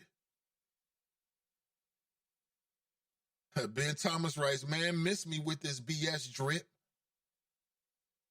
Drop is tripping. Trump about to go down, and he's throwing Pence under the bus, too. It's gotten to the point where the White House said they're not even going to participate in any way, or they're going to try to help the impeachment probe. They're not giving up any documents, and they ain't going to no meetings. That's where it is right now. And the response from the House is, then we'll start issuing subpoenas. So literally, you're going to see people being led away by what? Capitol Police. That's going to start happening. It's going to be quite a spectacle, and it's all going to go down during an election year. 2020 is going to be an amazing year. It really is. 2020 is going to be an amazing year because you're going to have this going on in the backdrop. I mean, just kind of think about next summer. Think about next fall. Next spring. This is going on in the backdrop. While at the same time, you got the Democrat candidate who's going to be out there. All of the local races that's going to be affected as well. You know what I'm saying? To wait and see, man. I don't know. It's hard to say. It's hard to say what's going to happen. Pamela writes, Glenn, I bow to you. You got these racially confused black Republicans scared of your knowledge. Sister V writes, Nathan, I'm one of those Tupac supporters who believes more happened than a big thug killed him. I tend to lean more on Potash's version or similar. If it happened by your version, why no arrest? All dead ends lead suspects, but that's just my thinking. Sister V, listen, I'm not saying that's too far from my thinking, but there's been some new information. Some new information out there from Vlad TV. He does these interviews. Over the last year or so, he's been doing, I don't know, whatever award. He should get an Emmy for the kind of stuff that he's doing. But, it's just new information. The facts are that Tupac got into a fight that night in the lobby of the hotel. And he was one of the instigators. And, he beat this guy Dune. They tried to stomp this guy out. Now, the guy they stomped out was a younger dude who didn't mind killing people. Tupac and they get in the car. They're going to a club. I can't recall the name of it. This young boy gets into his whip and is looking for them. He's looking to kill them. He was looking to do exactly what he did. He wanted to pull up on them in the whip, spray him with bullets, and swerve off. As luck would have it, he caught up with him. And from the way it was explained, because Tupac always had bodyguards. He had like 3-4 cars behind him, all bodyguards. Think about president. You see all these dark cars. But from the angle in which he caught up with Tupac, they was like literally, just think about you at the light. You looking for this dude, and then you see the car coming, going straight to the light, going from your left to your right. It was that kind of thing. So they make that right. He's side by side. He's exactly where he wants to be. Tupac's on the passenger side. It just seemed like it was just one of those things that was meant to happen. So that's the facts as I understand it from all of the detectives and then the eyewitnesses and everything, the most recent thing. And then this brother got dealt with in the community, I believe. So there will be no arrests, but that's the latest on Tupac. You know what I'm saying? Because you imagine, here it is, you looking for this dude. He comes right past you in the perfect position. Because Tupac and Suge was in the front of the line, as I understood it. They come through the light. Dude takes that right. He's parallel to him. And there it is. That's what happened. Very, very sad. Pamela writes, oh, Lord, here he goes again with his lies. Mike Jones writes, I applaud Tyler Perry for his biz acumen, but I wouldn't call those movies works of art. Really? Really? We got a Tyler Perry hater in here? Tyler Perry's done some good stuff, man. I'm not the biggest fan of that Medea crap. That's not my style. I'm not into all of that. Have I ever chuckled before? I don't even remember even chuckling, quite honestly. Maybe like, this is some dumb-ish kind of chuckle. That's not my type of what I really want to watch. But I've seen some movies from him. He had a movie in which it was about with Idris Elba in it. Remember that movie? I thought it was a type movie. I just don't remember all the names of the movies that he actually has done. Let me go on his Wikipedia real quick. Because I bet you Tyler Perry has created a movie or been a part of the movie that you love. And you just don't know it's Tyler Perry. That's it. You applaud him, but you don't think it's art, huh? You don't think Medea is art? That's art. Highest form of art. See, what was the movie he did? Daddy's Little Girls, remember that? That's the movie with Idris Elba. It was romantic comedy. He was taking care of his little girls. And baby mama was tripping. Remember that? That was a good movie. Totally male bias, right? Nobody called me on it, so don't matter. What else has he done? Diary of a Mad Black Woman. Remember, that was a tight movie. How about that crazy movie, The Family That Prays Together? Remember that movie? And she was messing around with the white boss behind her husband's back? What? Girl, you taking us back to slavery with that movie. Remember that? She was all clout chasing. They do anything for clout. She was clout chasing with the white boss because he was like a big time shot guy. Really, he was born into money.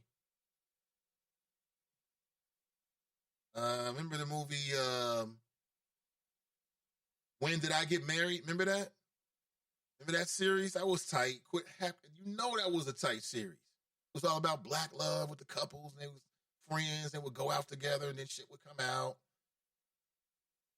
So, like I said, I don't need to go no further. Right there, man. Everybody have seen that. You've seen the When Did I Get Married? It was like 2 of them.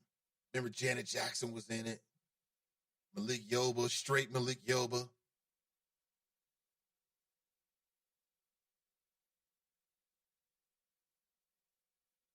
So there it is. Tyler Perry, man. Props to him. Damn haters in here. You know, I've mentioned a movie now that you've watched and you love.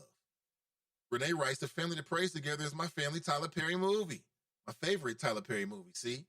I knew that either that one or When They Get Married or When Do We Get Married. You've seen one of those. Those are good movies. Remember the scene he goes to the job site? He was like talking ish because he's been with his wife. He punches him. Boom. I never mess with my wife again. Remember, I don't even remember what happened in the movie. I remember that part. Let's see. TNT writes, well, why haven't the guy who killed Tupac been arrested? We all seen the video. His face is detectable. No one has been arrested for it yet. I believe he was killed.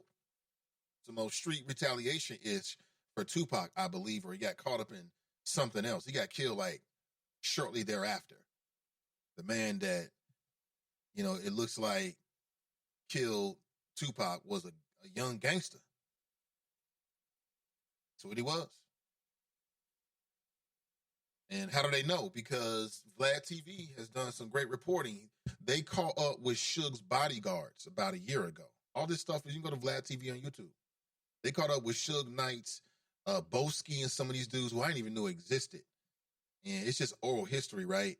They caught up with these dudes and they sat down and dudes walked them all the way through it. I mean, these were dudes that were part of Suge Knight's crew, the infamous crew full of gangsters that used to whoop people's ass. He was one of them. Him and his brother and all those kind of stuff. He tells the whole stories.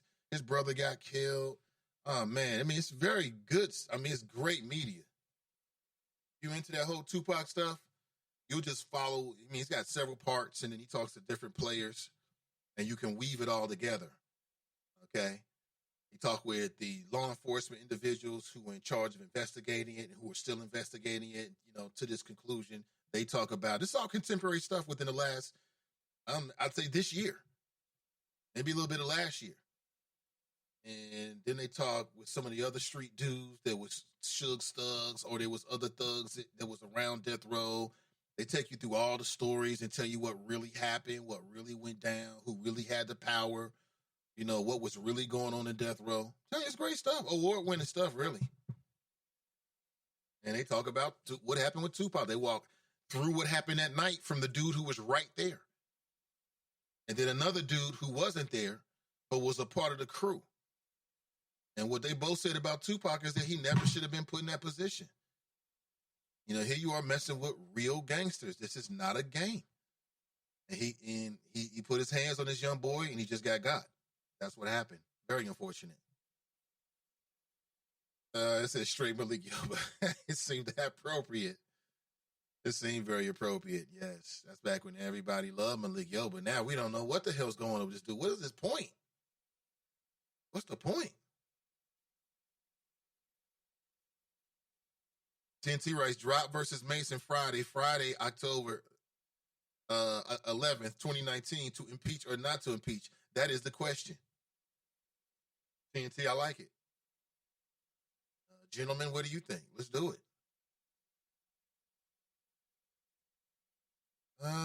See here. Thanks for taking my call. You're very welcome. Thanks for making the call. Appreciate it. Tyler Perry just set the standard for all successful black celebrities. Could you imagine if more had this mindset? Buy back the hood, create an empire that we can see, be employed and grow. We wouldn't have to wait on gentrifying government. Don't let me get rich. Well, I mean, it's some folks with that mindset, it's some, I've read about some dudes that's out in Lincoln Heights. Some brothers came together and they're going to try to do just that. It looks like they're going to try to buy back the hood, buy up the property, and then maybe, sell it, not at some huge, profit, so that they can address the housing situation and help to turn around Lincoln Heights. Now, I might be adding more to that than what's really going on, but it's something positive. I didn't get a chance to read the entire article and get all the way into it, I must confess. But I think, matter of fact, since I brought it up, let me do that right now because it's worth that. Mason Marlin writes, the White House doesn't control what, where, and how a co-equal branch of government imitates an inquiry of impeachment. Also, you don't need a vote by the House to start articles of impeachment. I told you, stop lying to the choppers. You got to do better, bruh. Hashtag light work. Okay, so Mason Marler 7 minutes ago was, he was fact checking. Yeah, you know what? If you remind me, TNT, as a matter of fact, I can do it right now. I can post a link to get you started from Vlad, and you can watch the videos for yourself and decide whether you think they're authentic. The brothers involved all seem authentic to me. And then the police officer will, you can look at there's a video in which he talked with the investigator of Tupac, and everything I just said, I just regurgitated from what he said. And he broke down what happened with Orlando Anderson and how he caught up with him. And he said it was like, damn, they're looking for him, and boom, he's right in front of them in a position that they was looking for. Because think about it. It was a drive-by through Tupac's side. The shooter, boom, was right there. It happened. I mean, if somebody's out to get you, what would stop that from happening from you in your car today? Nothing. Somebody pull up to you. People pull up to you all the time. You look over, sometimes nervously, or you look over like, damn, is they looking at me or whatever? You look over there, and they got a weapon out. What you going to do? Speaking of weapons, of course, I want to remind you, we've got a CCW opportunity this Sunday. We'll be doing a CCW class, the first CCW class with the folks from Ride or Die. And if you're interested, we still do have spots available. It's going to be at their Fairfield location. It's out on Mack Road in Fairfield. And I do have a event page that's kind of circulating. Just let me know if you're interested, or you can hit me up directly. The total cost will be $90, which goes to the instructors. And if you do not have a firearm, they will provide a firearm. If you have a firearm and you want to use your own firearm, you can. All right, just bring 50 rounds of ammunition. That'll be this Sunday. All right, let me know. Because what you want to do in a situation like that is to return fire. Right, you want to get them before they get you. I don't know if Tupac had weapons in the car. I can't remember. Can't quite remember. Also, I don't want you to forget, and I want to remind you, happening this Sunday is the First Lady's Health Fair. If you know someone who could benefit, or you could directly benefit from getting a health screening, the First Lady's Health Fair will be kicking off this Sunday. That's October the 13th. And the way it's going to work is that all of the locations will be open on that one day.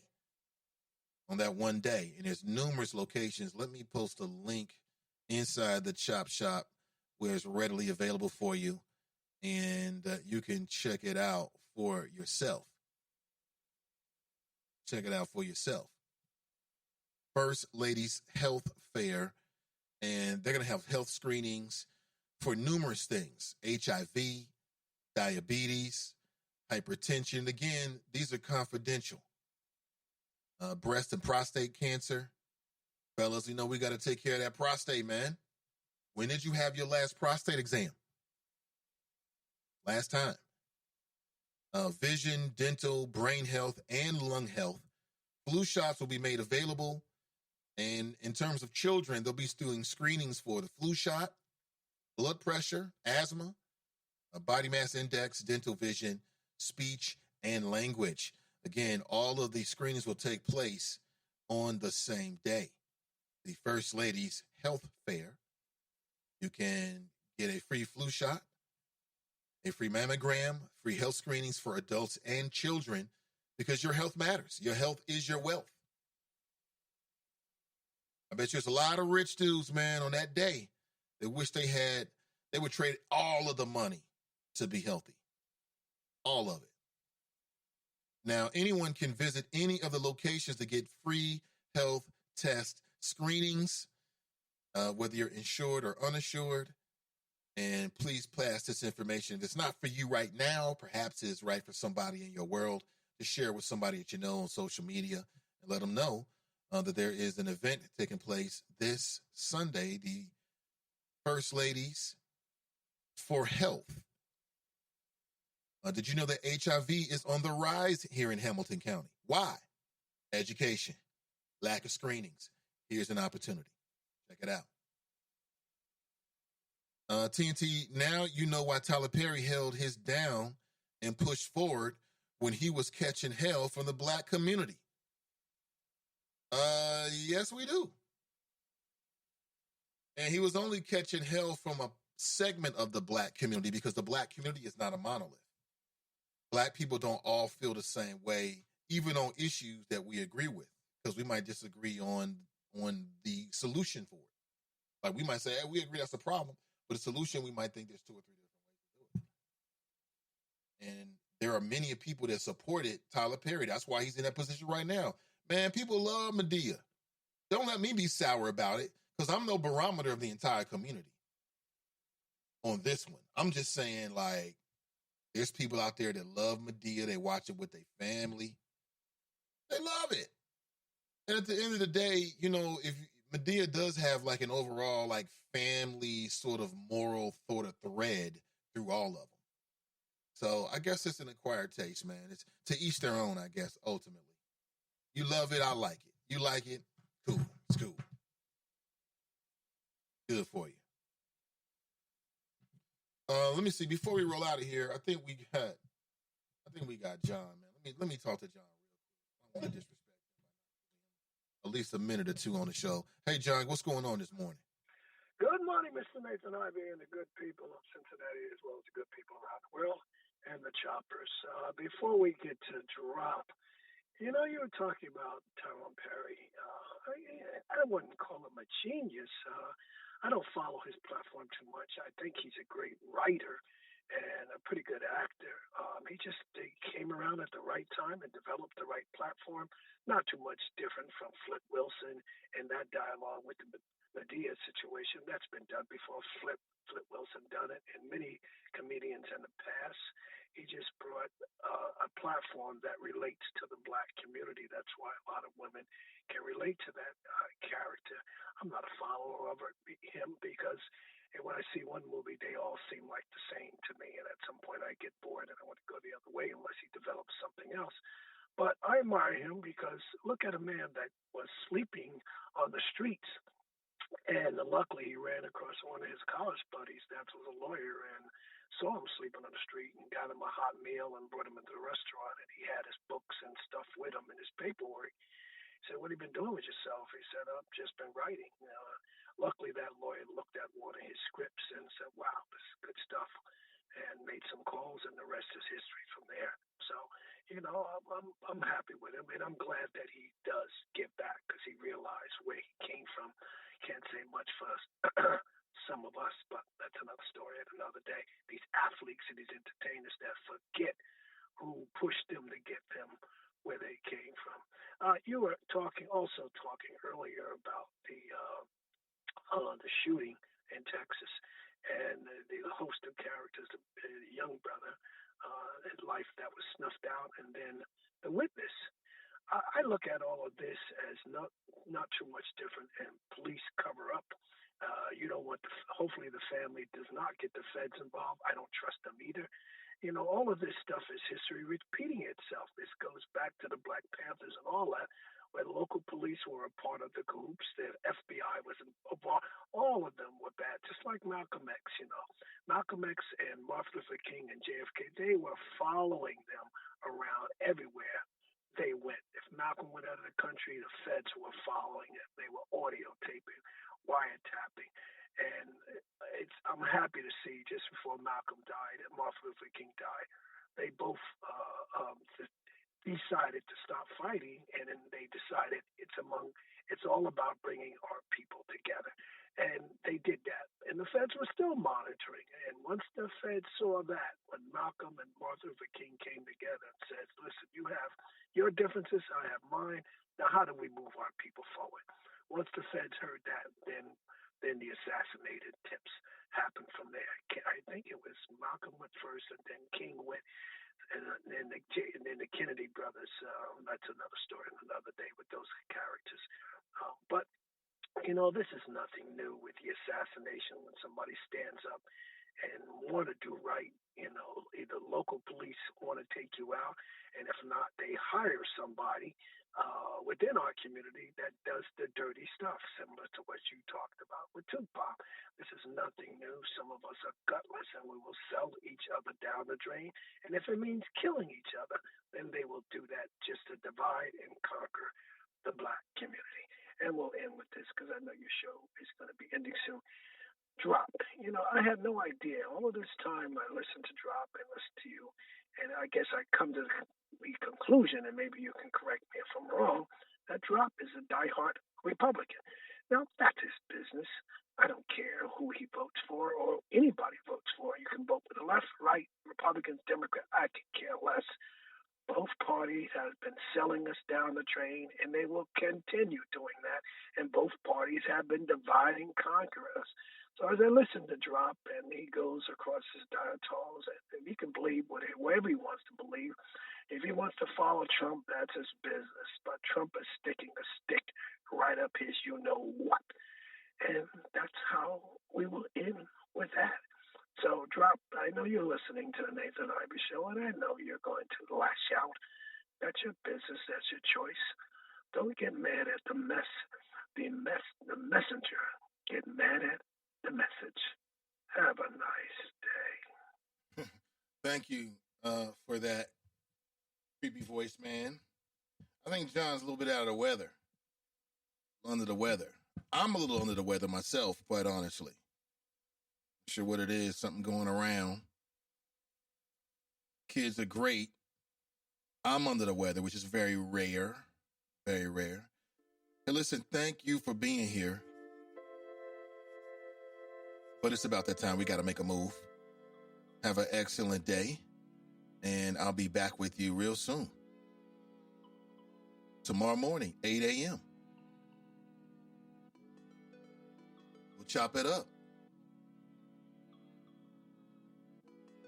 Ray writes, my thoughts are on Facebook. I'll check it out.